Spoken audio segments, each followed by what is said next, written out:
Daniel Haig, vous n'êtes pas venu seul ce soir dans ce studio. Vous êtes venu avec ce livre, votre livre, qui s'intitule Samedi Rouge, qui sort demain en France, aux éditions de l'Archipel, avec une coédition d'i24 News. Évidemment, hein, c'est à l'occasion de la date marquant les 1 an du 7 octobre.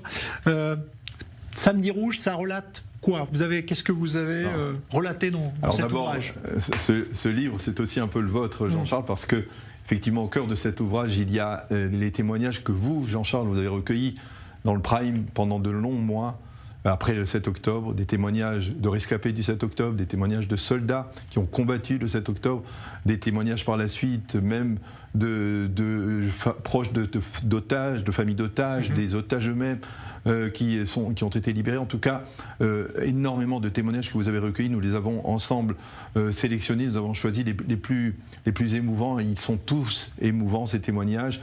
C'est difficile de faire un choix, mais moi je me rappellerai en particulier du témoignage de Yosef Lando, qui est, on va dire, qui était le chef de Zaka, cette organisation d'orthodoxes qui, pendant le 7 octobre, le 7, le 8, le 9 octobre, a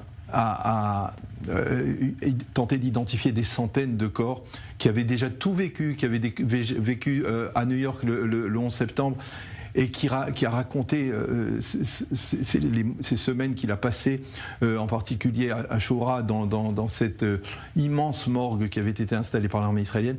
C'est un des témoignages les plus émouvants, mais autour de ces témoignages, il y a une volonté de ma part, et je dois souligner on va dire, l'initiative. L'initiative est venue des éditions de l'Archipel, mais je dois saluer le rôle dynamique occupé par Franck Melloul, le président de la chaîne, qui voulait absolument que l'on puisse noter, mettre sur papier ces témoignages qui étaient jusqu'à présent donc oraux, et donc il faut le souligner aussi, son rôle important. Et autour de cela, eh bien, il y a une volonté de ma part de contextualiser ce qui s'est passé le 7 octobre, d'essayer de comprendre comment on en est arrivé là. Oui, c'est ça, il y a toute une explication. Il y a une explication avec un parallèle avec la guerre de Kippour.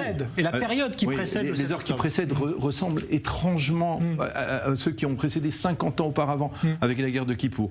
Il y a un rappel du premier Israélien qui a été assassiné en avril 1956 à Nahal Oz, au lieu de la douleur et du deuil du 7 octobre.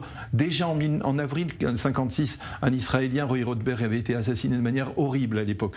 Et puis, après ces témoignages, il y a une volonté de ma part d'essayer de projeter Israël, de rappeler également, bien entendu, la résilience des Israéliens. Le fait qu'on croyait que cette société était totalement clivée, divisée, mais elle s'est dévoilée dans toute sa beauté, dans toute son émotion, dans toute sa solidarité.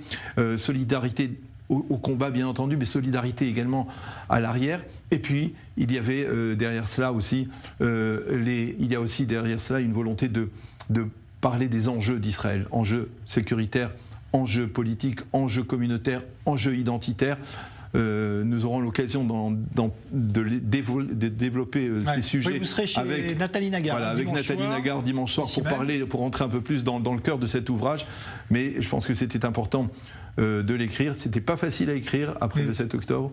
Et c'était une expérience à la fois difficile mais extrêmement... Bon, c'est bien en tout cas qu'effectivement il y ait aussi une trace écrite de tout cela et pas seulement visuelle, parce qu'on sait que les écrits ont cette faculté de pouvoir rester pour l'éternité.